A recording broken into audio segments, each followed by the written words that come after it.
यह केवल और केवल मुसलमानों की लड़ाई नहीं है, यह लड़ाई सभी भारतवासियों की है, खासकर जो वंचित समाज है या वंचित तबका है, जो SC ST आदिवासी या डिप्राइव्ड कम्युनिटी के लोग हैं, उन सब के लिए है।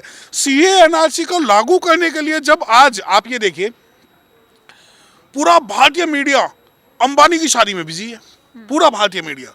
अब जो है ये इलेक्शन का पोल लिया है, उसके बाद में इलेक्ट्रल बॉन्ड लिया है। अब इलेक्ट्रल बॉन्ड पे और EVM पे अगर जनता लड़े, उससे बढ़िया आप इस जनता को CA NRC पे लड़वा दें। अब सवाल ये उठता है कि जो भारत में क्या बांग्लादेशी और रोहिंग्या रह रहे हैं, क्या उन्हें भी आप CA के अंडर में सिटीजनशिप देंगे?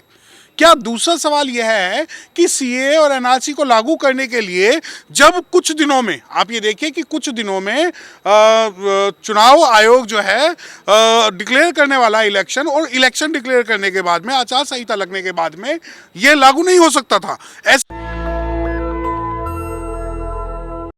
नमस्कार, मैं ब्यूटी गिरी और आप देख रहे हैं नेशनल दस्तक। इस वक्त CAA का मुद्दा बेहद गर्म है। किसी का कहना है कि ये मुसलमानों के साथ धार्मिक भेदभाव हो गया, तो किसी का कहना है कि ये SC ST के लिए बेहद घातक है।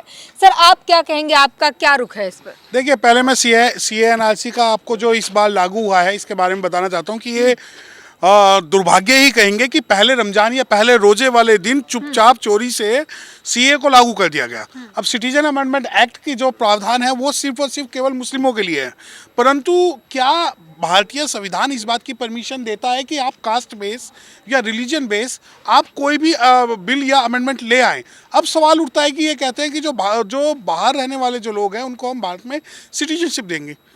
सवाल ये उठता है कि जो भारत में क्या बांग्लादेशी और रोहिंग्या रह रहे हैं, क्या उन्हें भी आप CA के अंडर में सिटीजनशिप देंगे? क्या दूसरा सवाल यह है कि CA और NRC को लागू करने के लिए जब कुछ दिनों में आप ये देखिए कि कुछ दिनों में चुनाव आयोग जो है डिक्लेयर करने वाला इलेक्शन, और इलेक्शन डिक्लेयर करने के बाद में आचार संहिता लगने के बाद में ये लागू नहीं हो सकता था। ऐसी क्या इमरजेंसी हुई जब भारत के अंदर सभी मुद्दों से हटकर ध्यान भटकाने के लिए रमजान के दिनों में अचानक से आप CA लागू करते हैं, चुनाव आचार संहिता से पहले लागू करते हैं, तो कहीं ना कहीं संदेह पैदा करता है। अब सवाल आपने किया कि ये CA NRC क्या शेड्यूल कास्ट के लिए भी आ सकता है? देखिए, जब सुप्रीम कोर्ट अनुसूचित जाति के क्रीमी लेयर के कॉन्सेप्ट के बारे में पिटीशन स्वीकार करके उस पर सुनवाई कर सकता है, तो मैं ये मान के चल रहा हूं कि कहीं ना कहीं CA NRC में कहीं ऐसा ना हो कि वो लोग जिन्होंने बाबा साहब डॉक्टर भीमराव अंबेडकर साहब का साथ दिया था, उस पूरे इलाकों को काटकर अलग कर दिया गया। कहीं ऐसा ना हो कि हमारे रहने वाले जो दूर आदिवासी हैं, जो अनुसूचित जाति के लोग हैं, उनके ऊपर भी CA लागू कर दिया जाए। इस बात से कोई भी अंदेशा नहीं किया जा सकता, क्योंकि जलते घर को देखने वाले फूस का छप्पर आपका है, कि जलते घर को देखने वाले फूस का छप्पर आपका है, उसके पीछे तेज हवाएं आगे मुकद्दर आपका है, और तेरे कत्ल पे मैं भी चुप था, मेरा नंबर अब आया, और मेरे कत्ल पे तू भी चुप है, अगला नंबर आपका है। यह केवल और केवल मुसलमानों की लड़ाई नहीं है, यह लड़ाई सभी भारतवासियों की है, खासकर जो वंचित समाज है या वंचित तबका है, जो SC ST आदिवासी या डिप्राइव्ड कम्युनिटी के लोग हैं, उन सब के लिए है। CA NRC को लागू करने के लिए जब आज आप ये देखिए पूरा भारतीय मीडिया अंबानी की शादी में बिजी है, पूरा भारतीय मीडिया। अब जो है ये इलेक्शन का पोल लिया है, उसके बाद में इलेक्ट्रल बॉन्ड लिया है। अब इलेक्ट्रल बॉन्ड पे और EVM पे अगर जनता लड़े, उससे बढ़िया आप इस जनता को CA NRC पे लड़वा दें। अब आप देखिए कि कुछ एडवोकेट्स हैं जिन्होंने EVM के खिलाफ एक आंदोलन किया। उस आंदोलन का परिणाम ये हुआ कि दिल्ली के हर मेट्रो स्टेशन पे आज इलेक्शन कमीशन को अपना एजेंट बैठाना पड़ रहा है। चुनाव आचार संहिता लागू करनी थी, भारत की जनता पूर्ण रूप से विद्रोह ना कर दे, विरोध ना कर दे, तो उस मुद्दे से भटकाने के लिए CA NRC को लागू कर दिया गया। लेकिन मैं कॉम्बिनेशन जब आप सवाल करते हैं, बिल्कुल सही सवाल करते हैं कि क्या अनुसूचित जाति और CA में कोई संबंध है? बिल्कुल संबंध है। मुझे यह अंदेशा है कि जो भी अनुसूचित जाति के दूर दराज में रिमोट एरियाज में रहने वाले लोग हैं, उन पर भी CA NRC लागू कर सकते हैं। अमित शाह कहते हैं कि इसमें मुसलमानों का कोई लेना देना ही नहीं है, नागरिकता छीनी नहीं जा रही है, दी जा रही है, और खासकर वो लाभार्थी होंगे जो शोषित वंचित हैं, उनके लिए सबसे ज्यादा लाभ का विषय है। तो किसी को प्रॉब्लम कैसे हो सकती है? तू इधर उधर की बात मत कर, ये बता कारवा लुटा कैसे? भारत के शोषित वंचितों को तो आप न्याय नहीं दे पाते। हाथरस की बेटी का बलात्कार हो जाता है, दुलीना झज्जर फुलपुर बातें, ये कांड हो जाते हैं, और सरेआम लोगों को काट दिया जाता, भून दिया जाता, घोड़ी पे चढ़ने पे मार दिया जाता है, मुच्छें काट दी जाती है, घड़े पीने पे आदमी को मार दिया जाता है। भारत के शोषित वंचितों को तो ये न्याय अधिकार दे नहीं पाए, तो आप बाहर वालों को कैसे दे देंगे? दूसरी बात, बाहर से किन्हें लाओगे? आप ये कहते हैं कि ये जो है रिलीजन न्यूट्रल है। रिलीजन न्यूट्रल मतलब कि इसका हिंदू मुसलमानों से कोई लेना देना नहीं है। आप जब सीए का अमेंडमेंट पढ़ते हैं तो उसमें स्पष्ट लिखा हुआ है who is not a Hindu, यानी जो हिंदू नहीं है उसी के लिए सीए एनआरसी का जो प्रावधान है वो लागू होगा। दूसरी बात, जब अमित शाह कहते हैं कि नहीं, मुझे तो ये है कि अगर आप तो काफी 2-3 साल हो गए इस बात को लाए हुए, कोरोना से पहले की बात है, तो ऐसा क्या हुआ कि इलेक्शन से चुनाव आचार संहिता लगने से पहले 2 दिन पहले आपको याद आता है और ये लगा देते हैं? नहीं, ये भारत के वंचित तबकों के साथ, डिप्राइव्ड क्लास कम्युनिटी के साथ छल है, धोखा है। और ये छल और धोखा सिर्फ इस वजह से है कि किसी भी प्रकार से ये लोग अपने ऊपर हुए अत्याचारों का बदला 2024 के लोकसभा इलेक्शन में भाजपा से ना ले लें, तो इनका ध्यान मुद्दों से भटकाने के लिए ये प्रपंच रचा गया है। सर, केरल और पश्चिम बंगाल सरकार कह रही है कि हम इसे अपने यहाँ लागू नहीं होने देंगे, जबकि नागरिकता सर केंद्र का विषय है, तो क्या इसे राज्य सरकारें रोक सकती है? देखिए, जो स्टेट अमेंडमेंट है, कोई भी सेंट्रल बिल में, सेंट्रल एक्ट में स्टेट अमेंडमेंट किया जा सकता है। जैसे कि ओबीसी रिजर्वेशन है, उसमें सेंट्रल रिजर्वेशन भी है और स्टेट रिजर्वेशन भी है। अगर राज्य चाहे तो अपने यहाँ लागू नहीं कर सकते, परंतु अब इसमें सवाल यह है कि सेंटर का बिल है तो क्या स्टेट अमेंडमेंट हो सकता है? SC/ST एक्ट जो है वो सेंटर का एक बिल है जिसके अंदर स्टेट ने बहुत सारे अमेंडमेंट किए हैं, तो ऐसा नहीं है कि स्टेट नहीं कर सकते अनलेस और अनटिल जो सेंटर है उसे डिसअप्रूव ना कर दे। तमाम वो लोग जो सीएए एनआरसी के विरोध में बातें कर रहे हैं या बता रहे हैं कि ये घातक है, उन्हें बताया जा रहा है कि वो भ्रांतियां फैला रहे हैं, जनता को गुमराह करने का काम कर रहे हैं। देखिए, आज भारत के अंदर आप ये देखिए कि दिल्ली के अंदर, मैं आपको एक एग्जांपल देता हूँ। दिल्ली के अंदर एक जगह पे कुछ नमाजी नमाज पढ़ रहे थे, उन पे लात मारी गई। दूसरी जगह पे जामा मस्जिद के सामने जो है बहुत सारे असामाजिक कार्य हुए उसी दिन। और जैसे ही CNRC हुआ, वो दिल्ली के मुस्लिम इलाकों में RPF, CRPF और अर्धसैनिक बलों की टुकड़ी लगा दी गई। इसका मतलब क्या है? क्या आप मन में टेरर बैठाना चाहते हैं? दूसरी बात यह है कि आपका जो मुद्दा है वो कहीं से कहीं तक भी मुद्दा जो है वो CNRC का नहीं है। मुद्दा है कि जनता चुप रहे, कि जुल्म और अन्याय के खिलाफ आवाज खोलेगा कौन, तो ये जो है जनता को चुप करना चाहते हैं। सर, इंद्रलोक इलाके में जो मुस्लिम के साथ व्यवहार किया गया, पुलिस ने ऐसा किया, उसे लात मारी, लेकिन यूपी में सर वही पुलिस जो है कांवड़ियों पर फूल बरसाती है सर, तो पुलिस का काम क्या है सर? देखिए, पुलिस का काम ये जो है, आप इसको ये मानिए कि ये डिक्टेटरशिप है, ये डंडाशाही है, ये राजशाही है। आप एक तरफ तो कांवड़ियों पे फूल बरसा रहे हैं, दूसरी तरफ मैं आपको एक एग्जांपल देता हूं कि दिल्ली के अंदर कुछ बुद्धिस्ट लोग आ रहे थे जो उत्तराखंड से पैदल चलकर आए थे, जो भगवान बुद्ध को, बाबा साहब को मानने वाले थे। उनके ऊपर पुलिस ने खूब लाठियां बरसाई, परंतु वहीं अगर कोई गैर मुस्लिम और गैर दलित होगा तो उसके ऊपर ये फूल बरसाएंगे, उन्हें छोड़ के आएंगे, उनके पैर धोएंगे। अब ये कह रहे हैं कि भाई ऐसा है, उनके जो है वो रास्ते पे कब्जा कर रहे थे। अरे भाई, रास्ते में कब्जा करने वाले अभी आप देख लेना, कुछ दिनों बाद सावन में दुनिया भर के टेंट लगे हुए मिलेंगे आपको, जहां लोगों का आवागमन कम हो जाता है। परंतु आप ये देखिए कि आज, चाहे मैं दिल्ली की भी बात कर रहा हूं, दिल्ली के अंदर देखिए कि दिल्ली के जो मुख्यमंत्री नटवर लाल साहब हैं, वो जो है अक्षरधाम पे जाके सभी मंत्रियों के साथ जो है एक त्योहार मनाते हैं, परंतु इस मामले में कुछ नहीं बोलते। दूसरी बात यह है कि क्या यह बात सही है गलत? देखिए, मैं खुल के इस बारे में, मैं खुल के आपसे कह सकता हूं कि अगर नमाजियों का नमाज पढ़ना गलत है तो सड़क पे लगाकर टेंट, भंडारे और जागरण होना भी गलत है, आप उसे भी नहीं कर सकते। आज माहौल ऐसा बनाया जा रहा है कि ये तो कब्जा कर लेंगे, मुस्लिम कब्जा कर लेंगे। आज मुस्लिमों के खिलाफ ये माहौल है, कल शेड्यूल कास्ट के खिलाफ ये माहौल होगा, परसों महिलाओं के खिलाफ ये माहौल होगा, फिर अनुसूचित जाति के खिलाफ ये माहौल होगा। तो ये जो माहौल है, जब पुलिस की आप बात करते हो, पुलिस आज सत्ता के इशारों पे नाच रही है, जहां पुलिस को पता लग जाता है कि ये लोग मुस्लिम है या शेड्यूल कास्ट है या कमजोर है, तो सरकार के इशारों पर पुलिस खुल के उनमें डंडे बजाती है। परंतु वही बात जो है, सत्ता के समर्थक, अब देखिए, भारत पंथ निरपेक्ष राज्य होने के बावजूद भी दिल्ली के अंदर एक जो है, एक रिलीजन को प्राथमिकता दी जा रही है और उसे पुलिस प्रोटेक्शन के अंदर चीजें करवाई जा रही है। आप मुंबई देखिए कि मुंबई के अंदर एक त्योहार बनता है, उस त्योहार के अंदर आगे भी पुलिस चलती है, पीछे भी पुलिस चलती है, जिसके अंदर वो गणेश चतुर्थी है या कौन सा त्योहार है उसके अंदर। तो आप स्टेट को एक रिलीजन के रूप में सिर्फ इस वजह से दे रहे हैं क्योंकि आपके पास सत्ता है। तो ये यकीन मानिए कि जो आज आप कर रहे हैं वो लिखा जाएगा, इतिहास में लिखा जाएगा।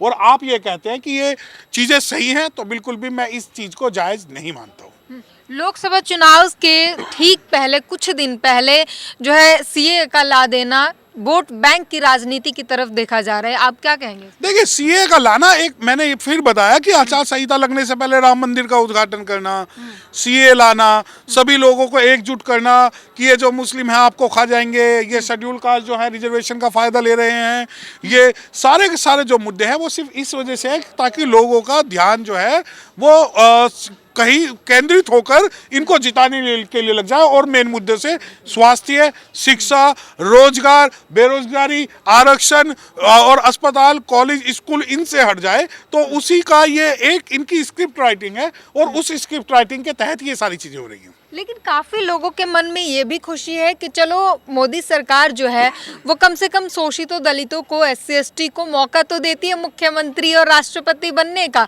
अभी हरियाणा में खट्टर सरकार पटली तो नायाब सैनी को मौका दिया गया, तो इस वजह से थोड़ी खुशी तो है लोगों में। देखिए, मुझे नहीं पता आप हरिजनों की बात कर रहे हो या शेड्यूल कास्ट की बात कर रहे हो।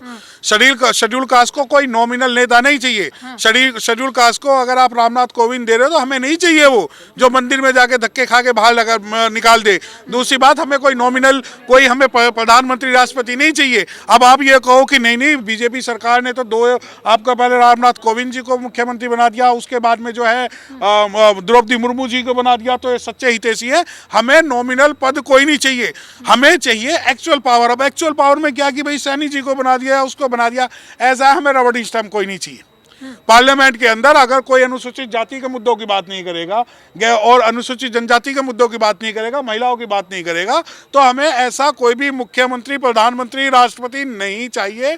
कम से कम हमें एक ऐसा व्यक्ति चाहिए जो संसद में, पार्लियामेंट में या शासन में, सत्ता में कम से कम अनुसूचित जाति, अनुसूचित जनजाति, महिलाओं की और पिछड़े वर्ग की आवाज उठा सके। सर, अभी आपने स्पीच में कहा कि कॉलेजियम व्यवस्था के कारण जो है सुप्रीम कोर्ट में जो है SC ST के जो है जज नहीं बन पा रहे, तो इसका उपाय क्या है? देखिए, कॉलेजियम सिस्टम गैर संवैधानिक एक सिस्टम है। जब नेशनल जुडिशियल बिल आया था उसको जो स्ट्रक ऑफ किया, तो ये सरकार को चाहिए था कि जिन जजों ने नेशनल कॉलेजियम बिल को स्ट्रक ऑफ किया उनके सबके खिलाफ इम्पीचमेंट लाए। इम्पीचमेंट ला के ही उन्हें रिमूव करके तब ये नेशनल कॉलेजियम बिल लाना चाहिए था और जो नेशनल जुडिशियल बिल लाना चाहिए था। अब जो एक कॉलेजियम है, कॉलेजियम खुद का चुनना, खुद के द्वारा, ये एक सिस्टम है जो पूरी दुनिया में कहीं भी नहीं है। दूसरी बात, हम कॉलेजियम का खुल के इस वजह से विरोध कर रहे हैं क्योंकि इसके अंदर सिर्फ वो व्यक्ति आ सकते हैं जिनका कोई राजनीतिक या कोई बड़ा बैकग्राउंड हो। सर, इलेक्टोरल बॉन्ड की बात कर ले, आज की सबसे बड़ी खबर वही है और लगातार ट्रेंड कर रही है। लेकिन आप जो है स्पीच के दौरान नाखुश दिख रहे थे थोड़े बहुत, क्या कुछ नाराजगी? क्या इलेक्टोरल बॉन्ड? देखिए, आप वो नचा रहे हैं, आप नाच रहे हो। वो नचा रहे हैं, आप नाच रहे हो। कौन नचा रहा है, कौन नाच रहा है? सुप्रीम कोर्ट नचा रहा है, जनता नाच रही है। आई मौज फकीर की दिया झोपड़ा फूक और Rome was burning, Nero was dancing. तो आज सुप्रीम कोर्ट ने कह दिया जी इलेक्टोरल बॉन्ड लिया, सब खुश हो गए कि सुप्रीम कोर्ट पे क्रेडिबिलिटी बढ़ गई। मैं नहीं मानता। मरे पीछे सांप निकलने के बाद लकीर नहीं पीटी जाती। आज जो इलेक्टोरल बोर्ड है, अब आप ये कहोगे कि चलो दे रहा है, दुरुस्त आए, कम से कम आज तो उन्होंने ये बात। सर, आप कुछ कहना चाहते हैं कि पर्दे के पीछे कोई और खेल चल रहा है? ये सारे खेल सिर्फ हमारे साथ एक नूरा कुश्ती है। जब ये करप्शन का पैमाना बढ़ जाता है तो सुप्रीम कोर्ट को सामने ले आते हैं ताकि जो लोगों की जो क्रेडिबिलिटी है सुप्रीम कोर्ट में बनी रहे। जबकि इलेक्टोरल बॉन्ड का खेल जब से चल रहा है, सुप्रीम कोर्ट को भी पता है, वकीलों को भी पता है, सरकार को भी पता है कि यह गैर संवैधानिक और गैर कानूनी है। अब जब उन्होंने सारे शासन, सत्ता, संसाधन और पैसा अपने कब्जे में ले लिया, तो अब कहते हैं कि अब हमें इलेक्टोरल बॉन्ड की जरूरत नहीं है। एक चीज आज अगर कोई इलीगल है तो वो चीज कल भी इलीगल थी, और अगर वो चीज कल भी इलीगल थी तो जो उस वक्त प्रधानमंत्री बना था उससे और उसके पूरे सिस्टम से रिकवरी हमें डालनी पड़ेगी और उनके खिलाफ क्रिमिनल मुकदमा डालना पड़ेगा। ऐसे कैसे हो गया कि आज हमने एक क्रिमिनल मैं एक आपसे बात कर रहा हूं कि जो चीज कल इलीगल थी, जो चीज आज इलीगल हुई है, क्या वो कल इलीगल नहीं थी? क्या वो इलीगल थी? परंतु आज आप इसे कहो कि नहीं नहीं, कम से कम सुप्रीम कोर्ट ने इलेक्टोरल बॉन्ड पे जनता के सामने सच्चाई ला दी। जनता के सामने सच्चाई तो ये भी है कि जितने नेता हैं उनका सबका स्विस बैंक में पैसा पड़ा हुआ है। जनता के सामने तो आज सच्चाई ये भी है कि अगर सुप्रीम कोर्ट चाहे तो इंटरनेशनल ट्रांजैक्शन पे बैंड लगा दे। अगर सच्चाई है तो जनता तो ये मांग कर रही है कि बैलेट पेपर से चुनाव हो। जनता तो आज ये भी मांग कर रही है कि जो सुप्रीम कोर्ट इलेक्टोरल बॉन्ड के नाम पे अपनी पीठ थपथपा रहा है, उस सुप्रीम कोर्ट को चाहिए कि भारत में निष्पक्ष चुनाव जो है बैलेट पेपर से करवा दे। अगर जनता के बारे में आप बात करते हैं और आप सोचते हैं कि नहीं इलेक्टोरल बॉन्ड बहुत बड़ा एक कदम उठा लिया सुप्रीम कोर्ट ने, तो मैं ये कहता हूं कि जस्टिस डिलेड जस्टिस डिनाइड।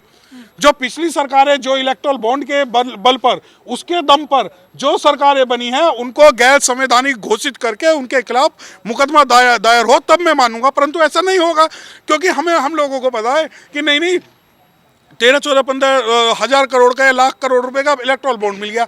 अरे इतना पैसा तो इन्होंने कमा ही लिया है। अब एक बात, नीरव मोदी भागा, माल्या भागा, सैकड़ों लोग भारत से भागे हैं, तो वो उन लोगों पे इतना पैसा है कि ये इलेक्टोरल बॉन्ड जो है सिर्फ एक छलावा है। अगर आपको निष्पक्ष रूप से भारत के लोकतंत्र को, संविधान को बचाना है, तो आपको मल्टी डायमेंशनल रूप से काम करना पड़ेगा। और उसके अंदर इलेक्टोरल बॉन्ड ऐसा नहीं है कि बहुत अमूलचूल परिवर्तन हो गया। मैं इससे बिल्कुल नाखुश हूँ। मैं इसको न्याय तब मानूंगा जब जिस दिन से जिस भी पार्टी ने, भारत की जिस भी पार्टी ने इलेक्टोरल बॉन्ड से पैसा लिया है, उससे रिकवरी करके उस पैसे को नेशनल इंटरेस्ट में डाल के SC, ST, OBC, माइनॉरिटी और महिलाओं के फेवर में यूनिवर्सिटियां, स्कूल, कॉलेज और उन्हें हायर एजुकेशन के लिए भेजा जाए, तब मैं जाके मानूंगा कि हाँ सुप्रीम कोर्ट का जो डिसीजन है बिल्कुल सही था। सर, जो इलेक्टोरल बॉन्ड के ऊपर जो फैसला आया है, तो बीजेपी के शासनकाल में ये सर बना था, तो क्या सर ये चंदा दो और धंधा लो, एक तरह से ये देखिए ऐसा मैं बिल्कुल, आप जब बीजेपी की बात करते हैं तो मैं सापनाथ और नागनाथ की बात करता हूँ, ठीक है। अगर आप साहब काशीराम को नहीं पढ़ा तो आपको सापनाथ और नागनाथ पढ़ना पड़ेगा, क्योंकि अगर इलेक्टोरल बोर्ड से चंदा बीजेपी को मिला है तो कांग्रेस को भी मिला है, सपा को भी मिला है तो आरजेडी को मिला है।